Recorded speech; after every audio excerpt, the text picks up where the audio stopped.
नमस्कार मित्रांनो. तर प्रश्न असा होता, क्रॉप कवर टाकलं पाहिजे, क्रॉप नेट टाकली पाहिजे, इंग्लिश पेपर लावला पाहिजे की त्याला वरून आपलं पिशवी लावली पाहिजे, फोम बॅगिंग. तर डाळिंबाच्या बाबतीत आपण 2-3 वर्षापासून ऑब्झर्वेशन करत आहोत. तर विषय असा होतो आहे की जिथे जिथे आपण मागं 2 वर्षापूर्वी इंग्लिश पेपर लावला होता, तर टीम आपल्याला जवळ भेटली नाही. आपण सोलापूरवरची टीम मागवली होती. त्यांनी ते सगळं लावलं, परंतु 2 वर्षापूर्वी पाऊस थोडासा जास्त झाला होता जून जुलैमध्ये. आणि त्या जून जुलैच्या पावसामध्ये 100% डाग इतका आला कुजवा की ते आपल्याच्याने कंट्रोल झालं नाही.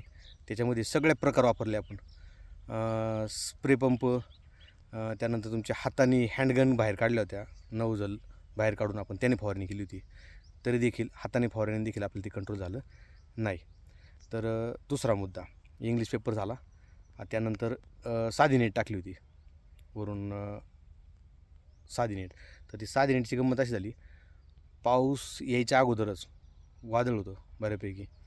त्या वादळामध्येच ती नेट उडून गेली. त्याला कसंही आपल्याला कंट्रोल थांबवता आला नाही. आणि फोम बॅगिंगचा विषय असा होता, तर फोम बॅगिंग कॉस्टिंग थोडी जास्त जाते, पण तरी देखील आपण फोम बॅगिंग केली.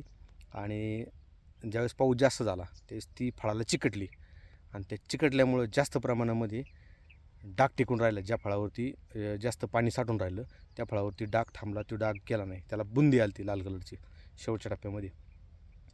तर ही झाली 2-3 कन्सेप्ट. आता शेवटचा कन्सेप्ट आहे आपण वापरला. हे शेवटी कसं आलं, शेवटी प्रत्येकाचं आर्थिक परिस्थितीनुसार ती बजेट ठरवायचं असतं आपल्याला. नेट टाकायची, इंग्लिश पेपर टाकायचा, साधी क्रॉप नेट टाकायची का तुमची जाळीदार नेट टाकायची. तर आपण जाळीदार नेटच्या प्लॉटमध्ये आहोत. तर विषय असा आहे, खर्च 100% जास्त होतो, परंतु एकदम स्पीडमध्ये आपल्याला जर पाऊस आला, वादळ झालं किंवा आणखी काय झालं, तर आपल्याला ती नेट काढून टाकता येते आणि 100% नेटमध्ये माल हा चांगलाच राहतो. तर मग तुमची जशी परिस्थिती असेल